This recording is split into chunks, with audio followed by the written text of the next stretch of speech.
Bonjour à toutes et à tous, j'espère que vous allez bien. On se retrouve pour le brief du dimanche 16 novembre, il est 9h30. Aujourd'hui, on va parler donc des news économiques, du ratio long and short, du funding, open interest, des liquidations. On regardera ce que font les whales en finissant par l'analyse technique de Bitcoin. Mais avant ça, je voudrais vous parler d'une fractale qui est clairement ressemblante à ce qu'on a déjà eu. Et donc ce qu'on a déjà eu dans le passé, au dernier cycle. Et je trouve que cette fractale ressemble parfaitement. Donc idéalement, je vais mettre 2 tableaux, comme ça vous allez pouvoir complètement voir ce qui s'est passé exactement. Je vais mettre 2 charts et on va pouvoir comparer un petit peu.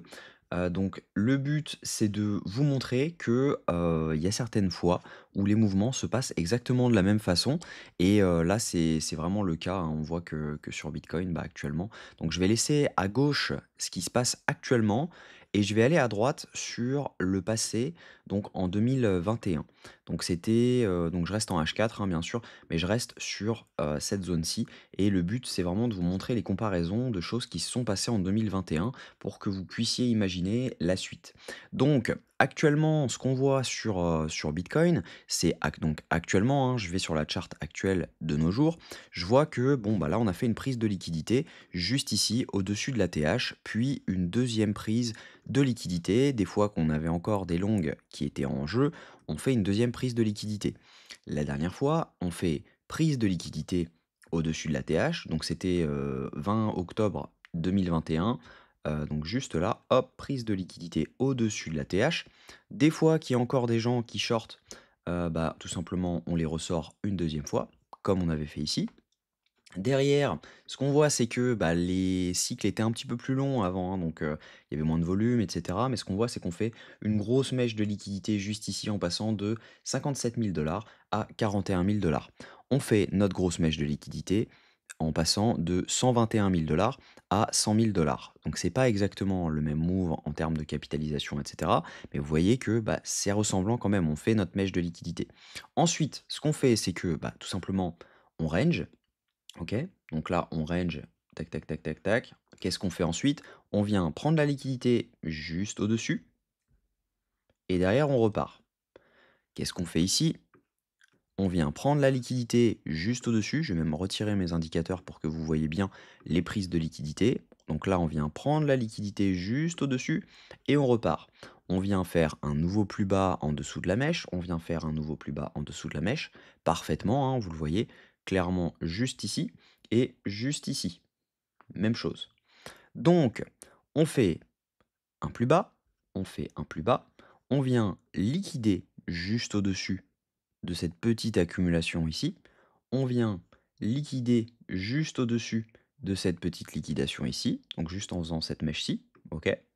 Ensuite, on fait un plus bas, ensuite on fait un plus bas ici également, et du coup, on en serait à peu près à cette zone-ci, juste ici, si jamais on regarde. Et donc, clairement, logiquement, si on se réfère à ce qui s'est passé avant, logiquement, bah, on devrait être sur un proche bottom, étant donné que la suite, c'est celle-ci. La suite, hop, je vais retirer ça. La suite, c'est celle-ci. Donc, ça veut dire que logiquement, on devrait pouvoir venir liquider au-dessus donc de cette zone-ci. Tac. Ce qui nous amène donc logiquement, hein, ce serait de venir chercher cette zone. Hem, c'est cette zone-là, oui, donc ce serait cette zone. Donc plutôt intéressant puisque logiquement, bah, on vient, juste au-dessus de ça, pour tout simplement liquider. Donc, maintenant dans un premier temps, je pense que ce sera cette zone-là et si jamais cette zone-là tient, vraiment très, très bien, on pourra pousser un petit peu plus haut. Mais voilà, je pense que dans les 108 000 $, ça peut être vraiment intéressant.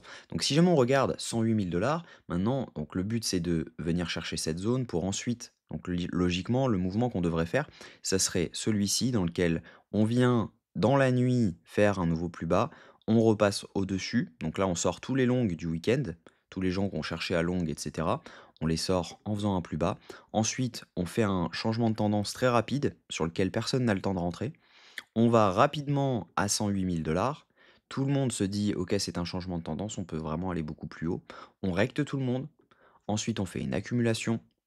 OK, tout le monde se dit: «On va short» et cetera. On refait de nouveau un plus haut, comme on avait fait ici, dans lequel on vient liquider Ce qui serait pas forcément, ce qui serait clean, hein, clairement, dans lequel on vient liquider, par exemple, les 111 000 et derrière, là, on fait un vrai plus bas parce que là, tout le monde se dit: «OK, c'est un boss».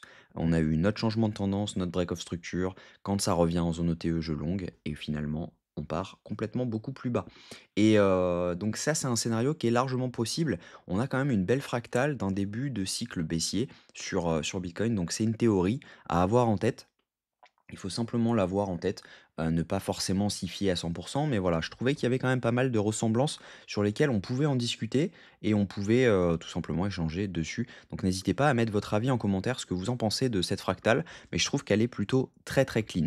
Donc, si jamais maintenant on regarde les datas et cetera, donc je vais repasser sur ma charte en normal, on va regarder les datas, voir si ce plan tout simplement est possible. Mais pour moi, il est, très, très probable, donc ça serait plutôt intéressant même de faire, ce genre de move, donc ça peut être vraiment sympa.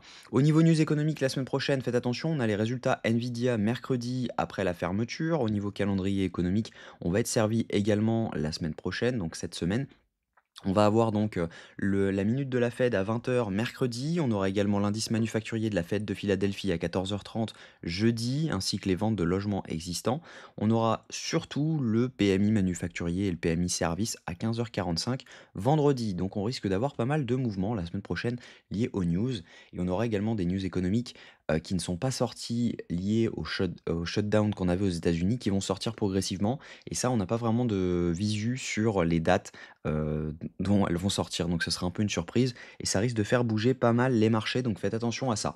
Au niveau crypto bubble, ce qu'on voit, c'est qu'on a du vert partout, c'est normal. On a une Bitcoin dominance qui est en chute actuellement, donc les alts en profitent, notamment le STRK, le TEL, le Dash, le Aster, le DCR et le Soon, lui, prend moins 23%.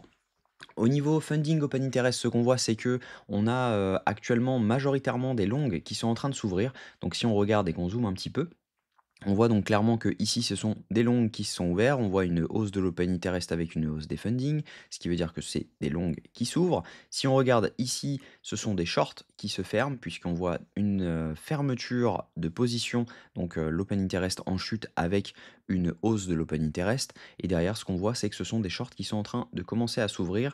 Là, on ne peut pas vraiment dire exactement ce qui s'est passé sur cette zone, mais logiquement, c'est du long qui s'est ouvert. On voit une toute petite hausse de l'open interest, des funding sur une grosse hausse de l'open interest. Donc logiquement, ici, ce serait un long qui se serait ouvert.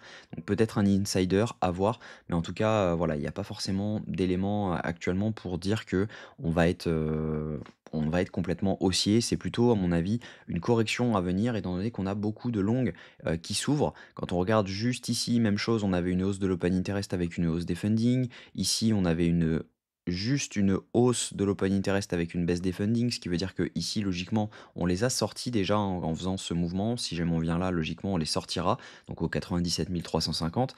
Mais si on regarde, on a vraiment une majorité de longues qui sont sur le marché. On voit donc une hausse de l'open interest, hausse des fundings ici également. Donc ça veut dire que ici, c'était essentiellement du long qui s'est ouvert. Donc on a plus de liquidation en bas actuellement depuis le 14 novembre que de liquidation à la hausse, logiquement, même si jamais on accumule vraiment beaucoup à la hausse actuellement depuis 3 4 jours. Donc, à mon avis, le mouvement haussier pourrait être très agressif et on n'aurait pas forcément le temps de se placer. Donc, c'est pour ça que ça peut être intéressant d'avoir ce move cette nuit sur Bitcoin. Si on regarde sur 3 jours, on a donc beaucoup de liquidations à venir chercher dans les 98 347 dollars. Ça pourrait être vraiment intéressant de venir chercher cette zone. Et maintenant, si on regarde sur par exemple 2 semaines, bah, on voit clairement que la plupart des liquidations sont à la hausse. Hop, donc sont à la hausse juste ici, par exemple jusqu'aux 98 000 dollars.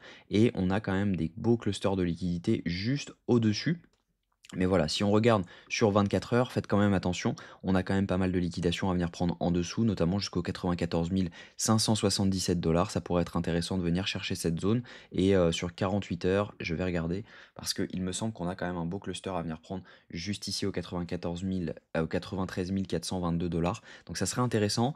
Faites juste attention, si jamais on prend d'abord les liquidations au-dessus, autour des 98 000 dollars, ça pourrait être un peu un élément complètement baissier si jamais derrière on dump parce que là, on aura validé potentiellement, on aura commencer à valider un changement de tendance en H4 si jamais on y va. Et derrière, si jamais la bougie est ravalée pour aller chercher les liquidations en dessous, ça voudra dire que potentiellement, bah, on n'est pas sur un bottom et on est peut-être loin du bottom étant donné qu'on a déjà pris les liquidations qu'il y avait à prendre au-dessus. Donc faites attention à ça. Au niveau de ce que font les Wells ont accumulé ce mouvement-ci. Elles viennent d'acheter pour donc 30 millions de dollars juste ici. Donc est-ce que c'est un insider? Je ne pense pas, étant donné que 30 millions de dollars, ça représente quand même une faible somme pour un insider. Logiquement, les insiders sont plutôt ces mouvements-là, même si celui-ci n'en était pas un. Donc voilà, actuellement pas grand chose à dire au niveau Wells, micro Wells et Retails.